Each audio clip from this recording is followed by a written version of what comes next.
Assalamualaikum warahmatullahi wabarakatuh. Nama saya Dava Dita Rekananta. Di sini saya akan menjelaskan ke kedudukan dan fungsi dari bahasa Indonesia. Yaitu kedudukan bahasa Indonesia. Bahasa Indonesia mempunyai kedudukan yang sangat penting seperti tercantum pada Ikrar Sumpah Pemuda 1928 yang berbunyi, "Kami putra dan putri Indonesia menjunjung bahasa persatuan bahasa Indonesia."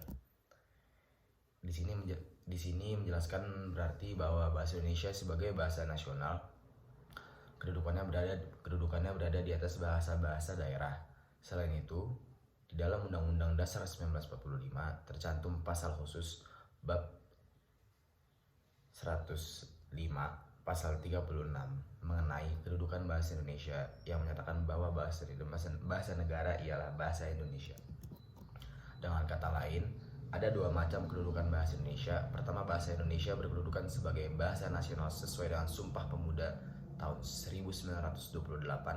Yang kedua adalah bahasa Indonesia berkedudukan sebagai bahasa negara sesuai dengan Undang-Undang Dasar 1945. Yang kedua adalah fungsi bahasa Indonesia.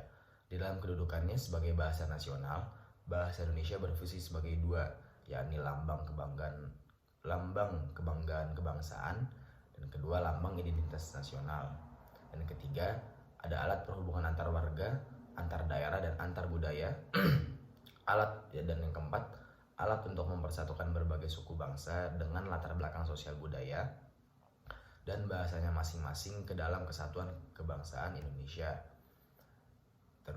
Seterusnya adalah sebagai lambang kebanggaan kebangsaan, bahasa Indonesia mencerminkan nilai-nilai sosial budaya yang mendasari rasa kebangsaan kita.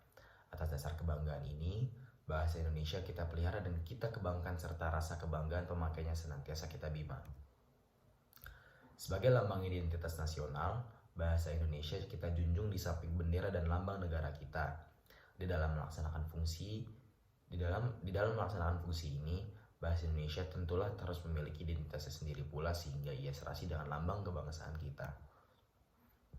Fungsi bahasa Indonesia yang ketiga adalah sebagai bahasa nasional, adalah sebagai alat perhubungan antar warga, antar daerah, dan antar suku bangsa. Berkat adanya bahasa nasional, kita dapat berhubungan satu dengan yang lain sedemikian rupa sehingga kesalahpahaman sebagai akibat perbedaan latar belakang sosial budaya dan bahasa tidak perlu dikhawatirkan. Kita dapat bepergian dari pelosok yang satu ke pelosok yang lain di tanah air kita dengan hanya memanfaatkan satu bahasa Indonesia sebagai satu-satunya alat komunikasi. Fungsi bahasa Indonesia yang keempat dalam kedudukannya sebagai bahasa nasional adalah sebagai alat yang memungkinkan terlaksananya penyatuan berbagai suku bangsa yang memiliki latar belakang sosial budaya dan bahasa Indonesia yang berbeda-beda ke dalam satu kesatuan kebangsaan yang bulat. Di dalam kedudukannya sebagai bahasa negara, bahasa Indonesia berfungsi sebagai satu, bahasa resmi kenegaraan, kedua, bahasa pengantar di dalam dunia pendidikan di Indonesia, yang ketiga, alat perhubungan pada tingkat nasional untuk kepentingan perencanaan dan pelaksanaan pembangunan, yang keempat, alat pengembangan kebudayaan, ilmu pengetahuan, dan teknologi.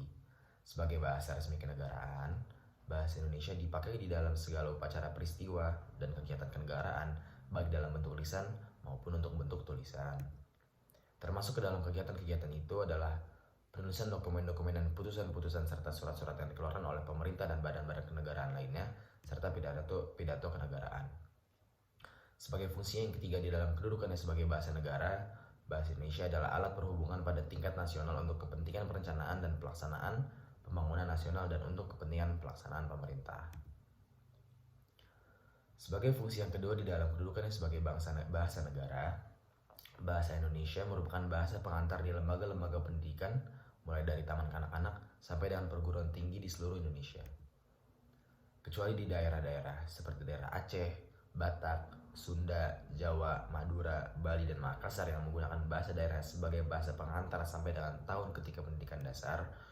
Di dalam hubungan dengan fungsi ini, bahasa Indonesia dipakai bukan saja sebagai alat komunikasi timbal balik antara pemerintah dan masyarakat luas, dan bukan saja sebagai alat perhubungan antar daerah dan antar suku, melainkan juga sebagai alat perhubungan di dalam masyarakat yang sama